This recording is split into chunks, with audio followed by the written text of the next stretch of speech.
Welcome to Ornaments of Grace, stories for Advent and Christmas.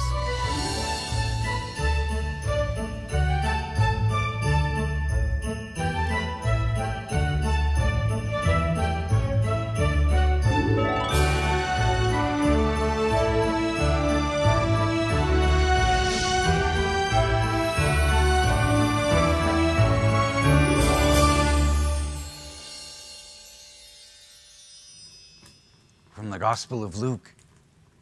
The crowds asked John the Baptist, "What should we do?" He said to them in reply, "Whoever has 2 cloaks should share with the person who has none, and whoever has food should do likewise." Jon Pedley fell into a dangerous trap at age 13. That of uprooting Christ from the center of the universe and placing himself there instead. Such selfishness may not seem strange to parents of teens, but he didn't outgrow this phase at a reasonable pace. He smoked, drank, and stole money to keep going. By age 16, John's selfishness had increased, and he left home to earn money, searching for happiness in alcohol, in dishonest business dealings, and flashy cars and women. He didn't care if his actions hurt somebody else. He just kept striving for woohoo, more thrills, more money. He moved from place to place, from relationship to relationship, and if he got a girl pregnant, they aborted the baby and moved on. He was smart, and he started his own business at age 21. But by 22, he had lost the business, and thugs were after him for the money. He reached a low point and decided to give up, to take a lot of sleeping pills and whiskey and commit suicide.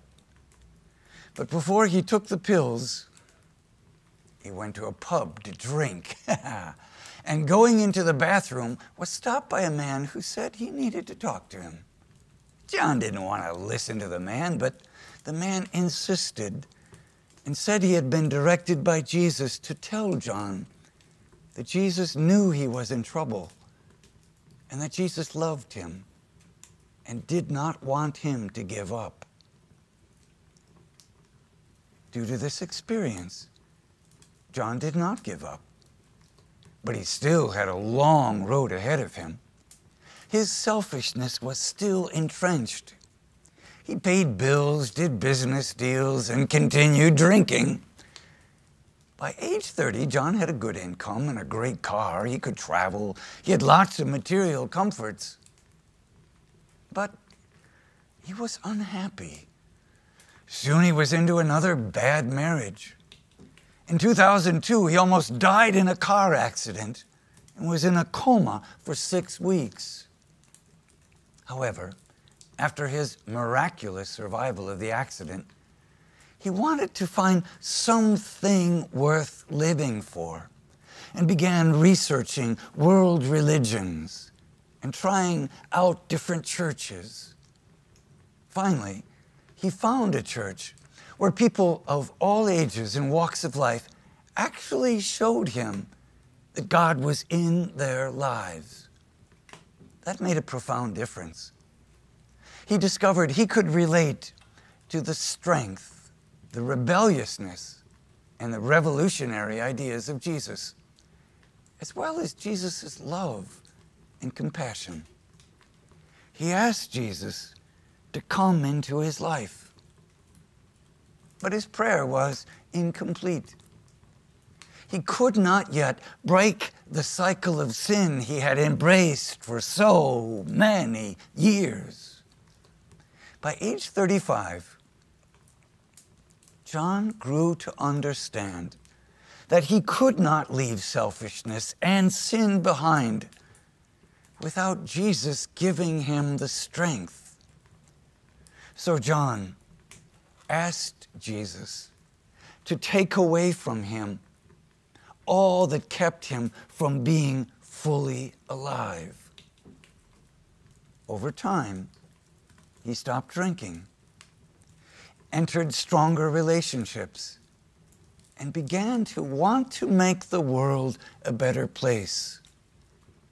He sold his expensive farmhouse and used the money to move into a mud hut in Uganda, where he started a charity for orphans and for British children with troubled pasts. Finally, John understood Jesus' call to share what we have with those who have not. John knew happiness. Jon Pedley is our 15th Ornament of Grace.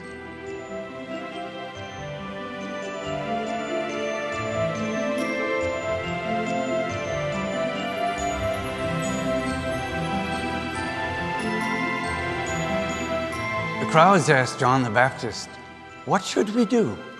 He said to them in reply, "Whoever has 2 cloaks should share with the person who has none, and whoever has food should do likewise."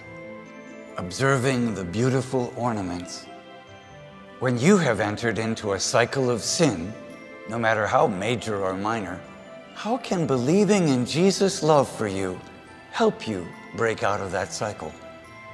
How can you share something you have with others to break a focus on making money and collecting material possessions?